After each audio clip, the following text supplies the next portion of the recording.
Okay, kids, we're back. I'm back. We're back. No, we're speaking colloquially has gotten me in some trouble this weekend. So I'm trying to be conscious of saying things like, "You can just blah blah blah," right? That was one thing that happened this weekend. One of the cooks, I was meaning to, like you meaning like, you can catch that bus at such and such a clock, such and such a time at that place, right? Means anybody came to catch the bus, I don't usually say we could catch the bus, or one of us, or I could catch the bus. It's not, I just always say you could, said, they had like nothing for breakfast this Saturday for a couple different reasons. It was just growing pains, fuck it. But to not say anything and not talk about options to deal with the immediacies of growing pains is kind of stupid in my mind, and whatever. So I was troubleshooting, working the problem, make sure it doesn't happen the next day or whatever. And everybody, a good amount of people were at breakfast, experiencing similar thoughts, expressing similar thoughts. And I said, well, hey, can you just spend your own money and bring stuff in and donate it to the kitchen, so we can all, share it, so it can be shared by everybody? That was a colloquial, can you just, meaning can we? And the apparently new cook, whose mother actually works, she's one of the monitors, she took it as, can you just go out and buy us stuff and bring it back and donate it to the kitchen? Oh my God, when I heard that's the way it was taken, I was just like, oh, holy fuck. I say some things that I say, yeah, I shouldn't have said that. If I had thought real hard at that time, I could have pushed myself into a place where my brain doesn't normally go. Like, hey, you can't cook. You're gonna buy us your own food with your own money and bring it back. It's hard to check yourself, to check the way you're expressing yourself against the thing that you don't even consider, as a thought, ever in your life, that level of entitlement. Go get us stuff and bring it back. So a lot of people think that way. I don't. So that was just missed. And then I did basically the same thing. Just after the director talked to me about one woman to another woman, I said something like, I was told you guys are going to do the laundry for us for 2 weeks, because they didn't know I was up with the other machines. I said, I don't know. I can't remember if I was told by somebody, which I think it's in the handbook or whatever. But I was told you're going to do laundry. You're going to be doing the laundry for 2 weeks. I met her, or personally. This, by the way, is when I was in the laundry room doing laundry, putting things into the dryer after being offered doing the laundry by one monitor, after the other said, I think the free laundry's over. So it's growing pains. It's everybody thinking something else is what, but I wasn't going to turn down 2 loads of free laundry. So I was already done the process. I was just talking about you as the Salvation Army. The director's like, Bernie, it's 20 minutes after we just talked about that, and you made this comment to this other person, and he had already seen it. I was like,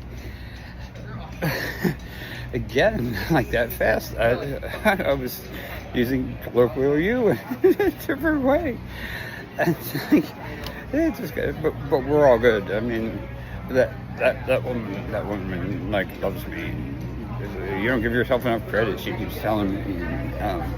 But so I guess that's why it kind of hurt. You're going to do my laundry, right, bitch, or something, which isn't how it came out. But okay, so that happened this weekend, as well as now this thing last night, not really the weekend, or this morning. I mean, with this Pam woman.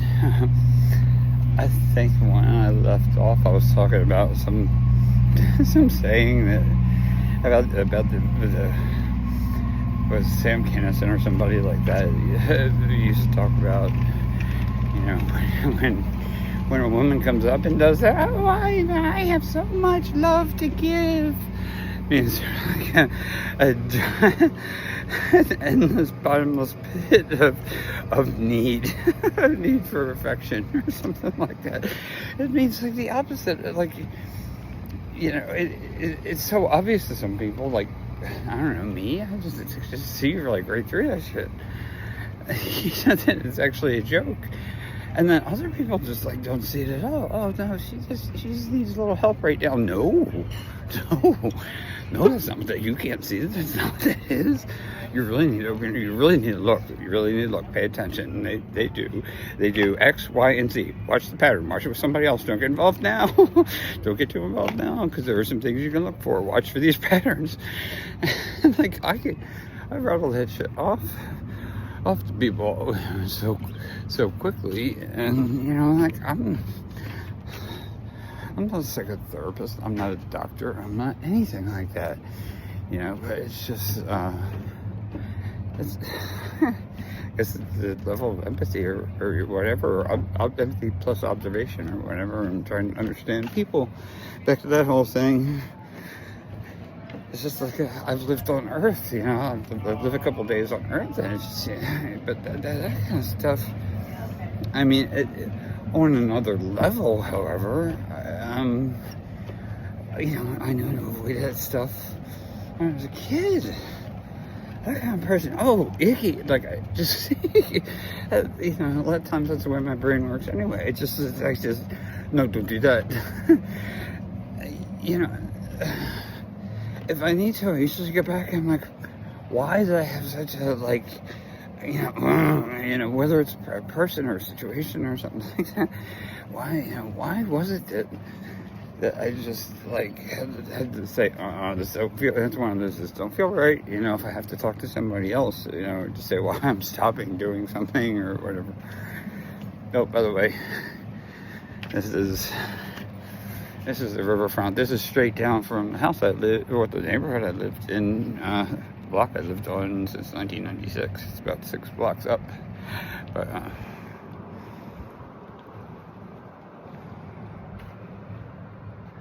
paddle ship over there. The buildings down where I just was.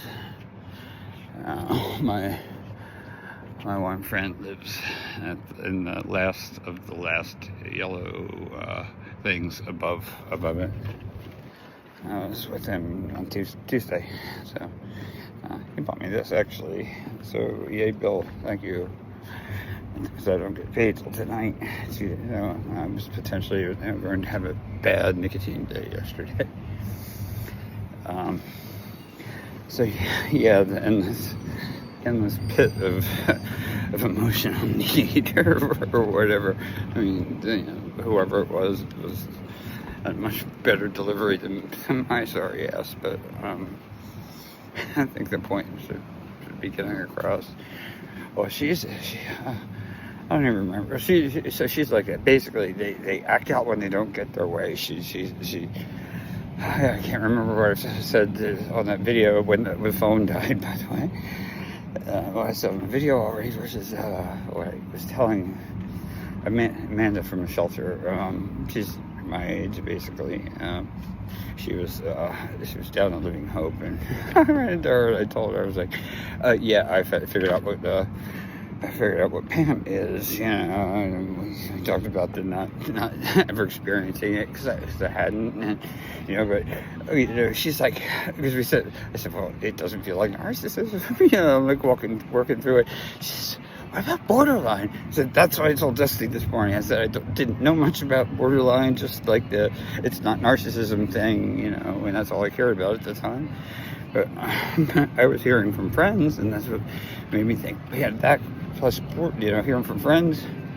I thought, I wonder. So I listened to the four things of borderline, four some types of borderline thing this morning, and I was telling her about it. Yeah, it's like, you know, they do this like childlike, you know, blah blah blah, you know, to get attention, and then when they don't get their way, when they don't get what they think they're entitled to, or they built an entitlement to, that's another thing. That's how they get their claws into you. Well, let me just do this. Can we just do that?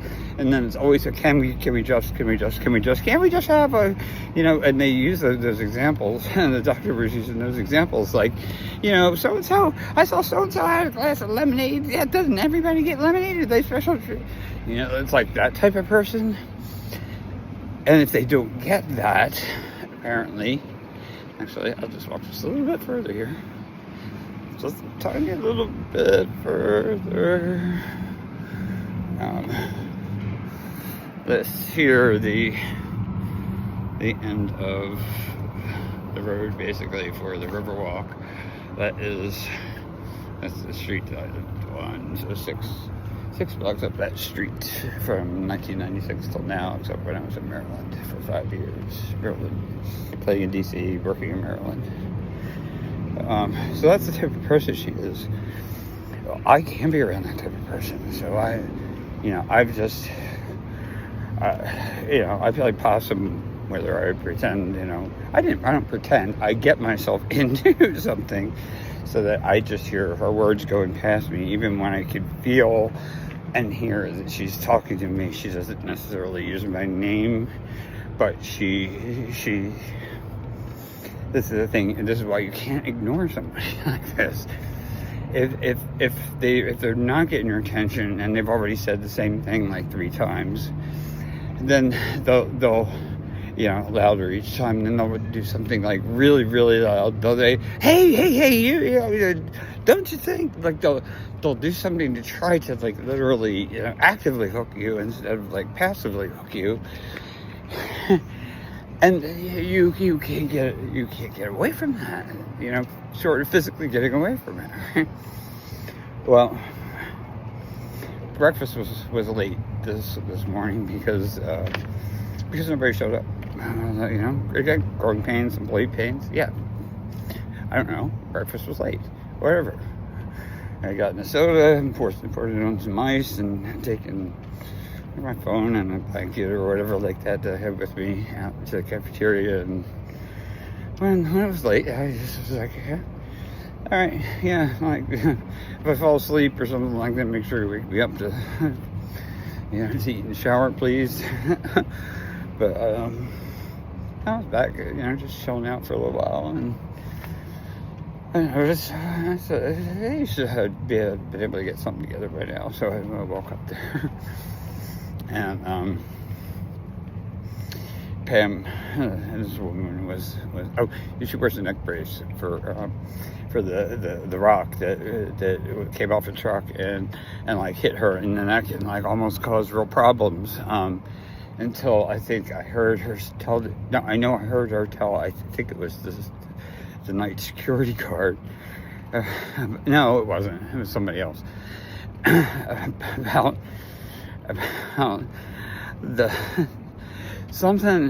some issue with her head because of the rock that came off the truck that hit her in the head. Now, yeah, both of those things could be true. Lots of rocks fall off of trucks sometimes, you know what I mean?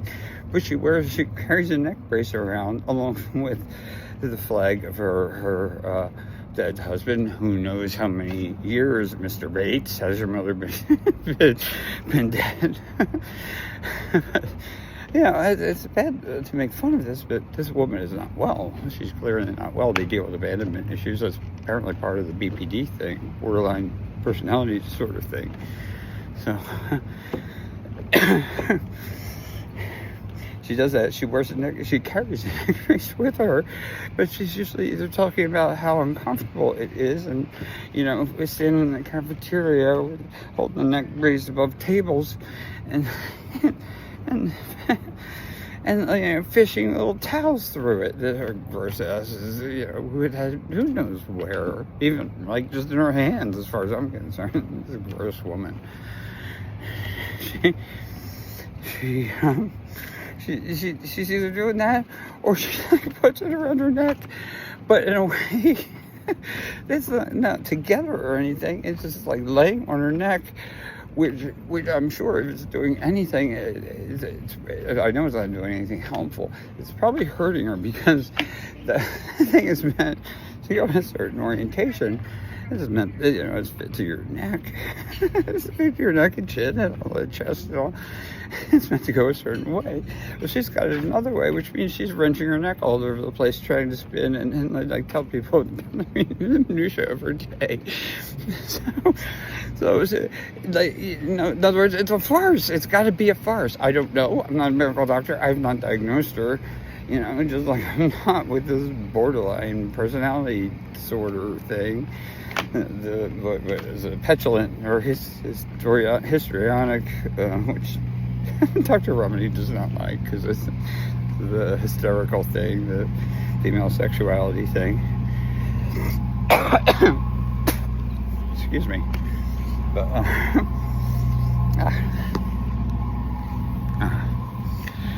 dry mouth with soda on it now, apparently.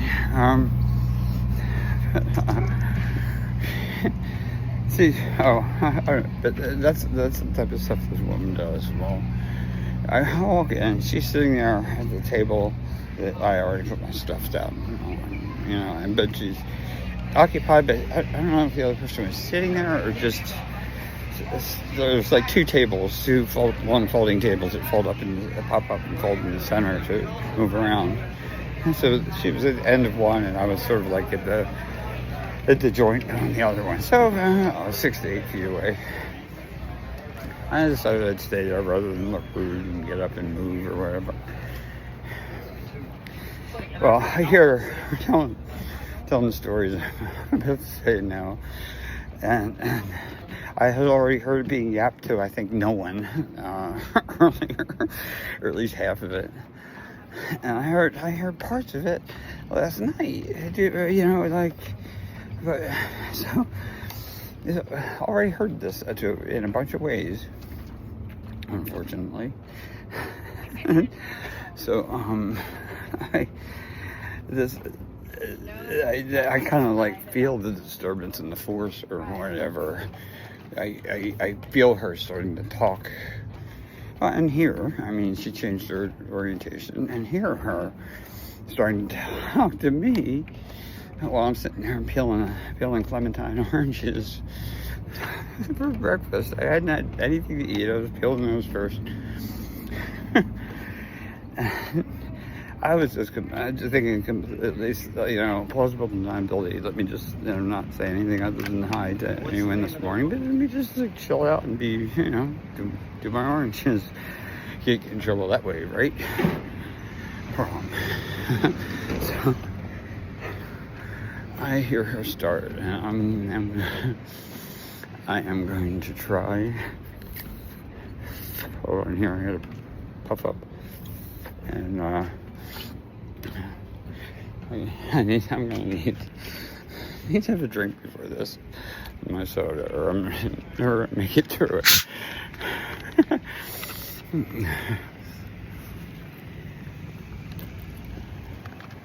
I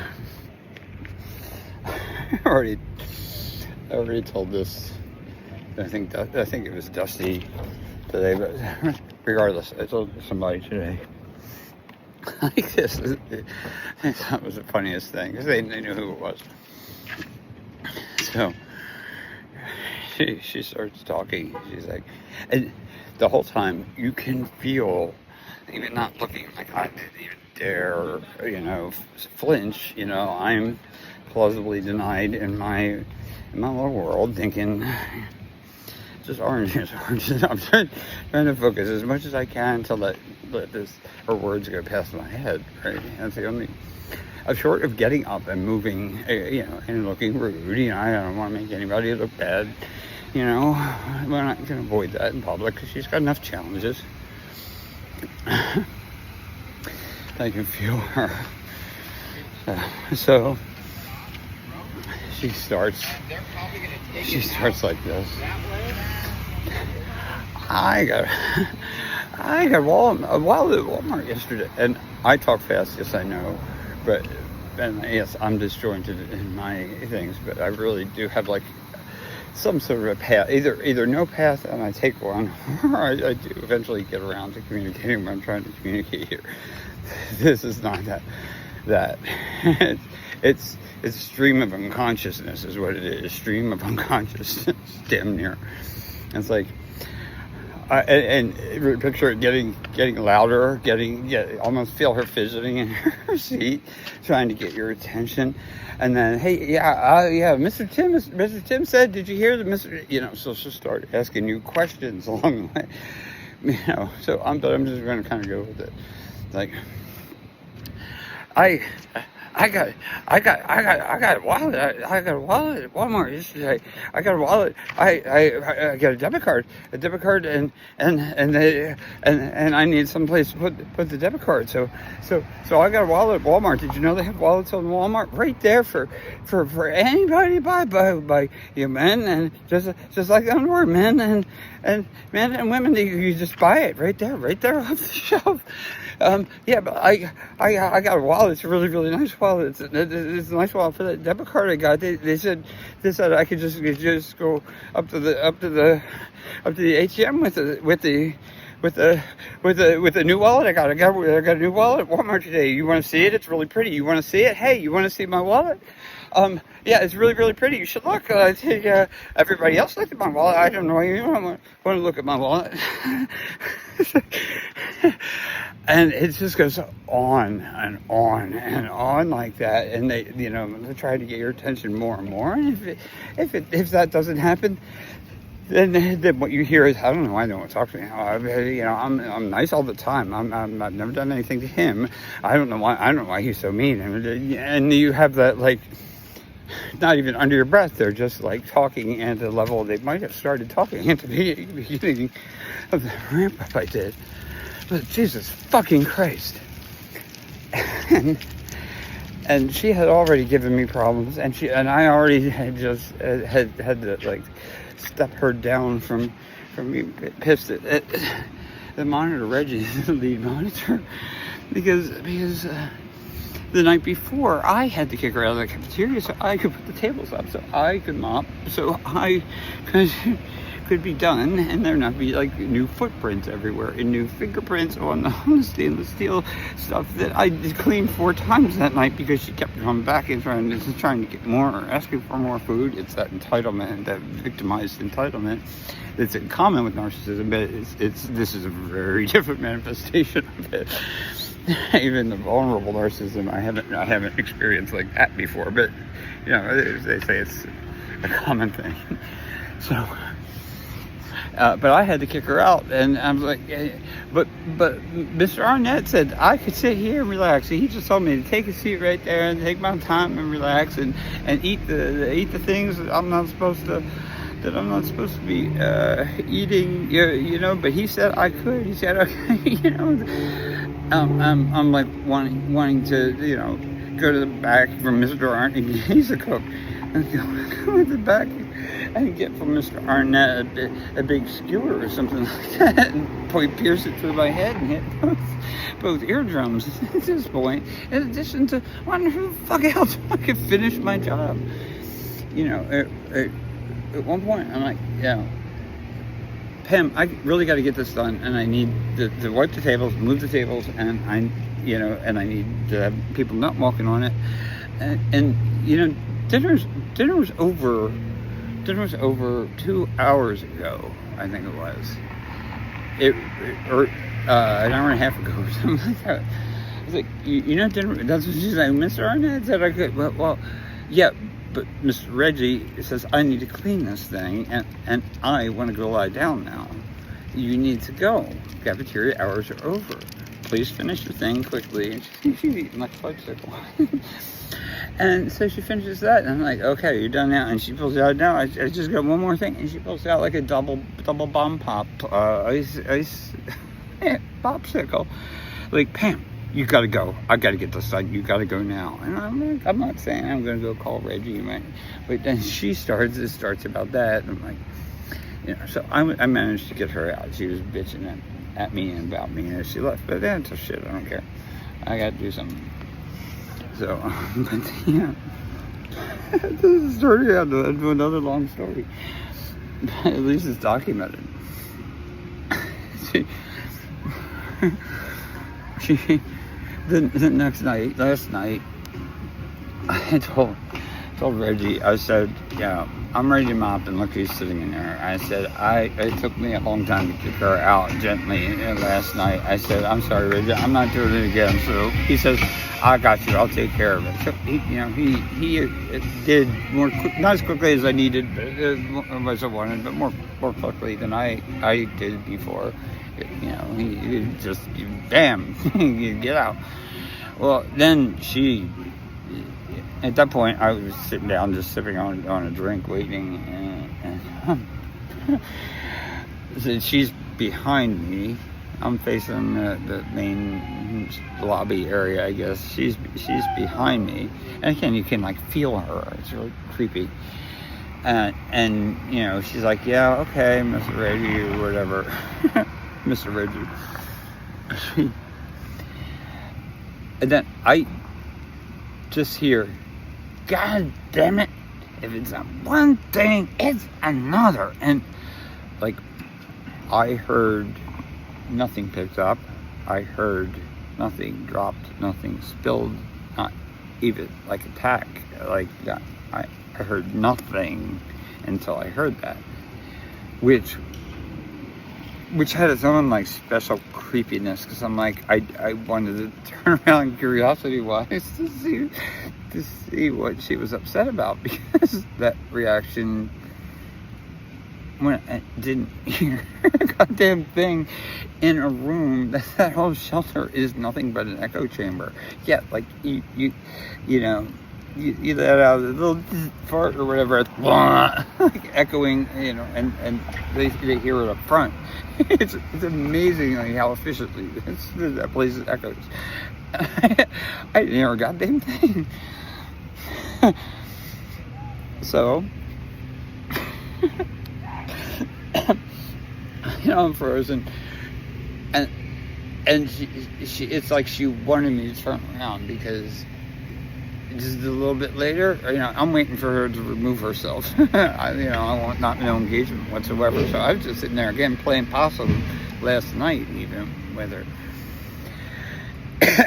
And it sounds like she's not going like she should be. Go figure. Because she'll take half an hour to tell you how she's going. Yeah, I'm going. I'm going right now. I'm going right now. I'm going right now. Right after I eat these 3 things, I'm going right now. That's another component of her. So I thought, oh fuck this. I just gotta mop around her or over her or something like that. I'm gonna put this table up now. If her stuff's on it, it falls onto the ground. You know what? So be it. She can pick her husband's flag up, off the ground. The damn near shrink-coated plastic or something like that. So I get up and trying to avoid her. I walk, almost back to her, over to the other corner of the cafeteria where the drink machine, ice and water and coffee machines and stuff like that are. And I start wiping that down real quick and start mopping in that corner. And God damn it, one thing, it's not one thing. She keeps repeating that. It's not one thing after that. I told you to stay and relax. And Mr. Reggie, he's such an asshole. And she starts going on a tirade about Mr. Reggie and his rules and how he doesn't let her bring drinks in, and And I do not like to hear people vilified for things that aren't theirs. Pen! Those are the rules. The dinner's over. You can't hang out in the cafeteria. And none of these things are Mr. Reggie's rules. He's doing exactly what he is supposed to do. It is his job. You do not yell about Reggie like that when he is doing exactly what he's supposed to do for the benefit of the whole community here. Well, that goes over real well with a person like this, apparently. And but what's the other option?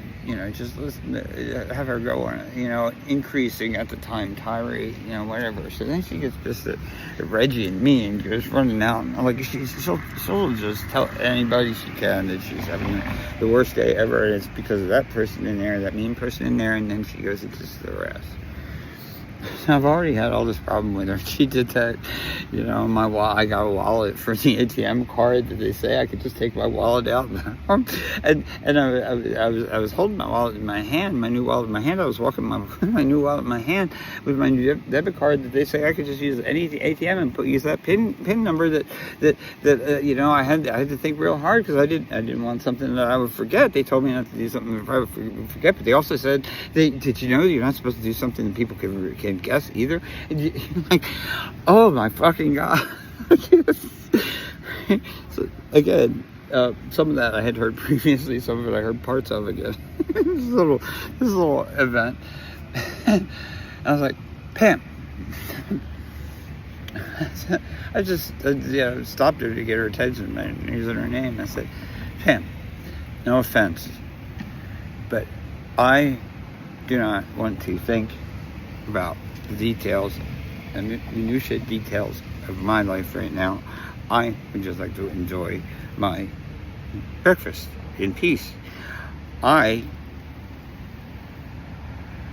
don't want to hear about anyone else's while I'm trying to not think about mine, something like that. I was like, I'm not doing this in my own head with my own self. I'm trying to focus on orange here. Orange is here. I was feeling. Can you not do that, or at least not right now? And because the other option was, hey, she's talking clearly at me, trying to get my attention actively at that point, so I could get up and I could physically ignore her and not make eye contact, pick up my tray and walk to the other side of the table, past there was like 2 other tables or something like that. I could walk around and go,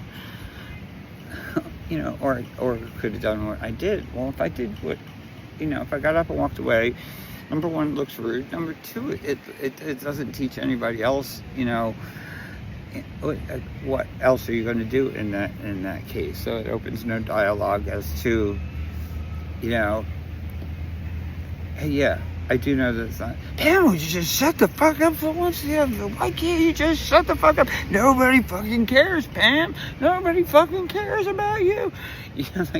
And believe me, those women do that. That's why they get in fights. They do that kind of stuff. And then half an hour later, they're calling each other shug, baby, and braiding each other's hair, putting each other's makeup on, cutting each other's hair, and sharing underwear and shit like that.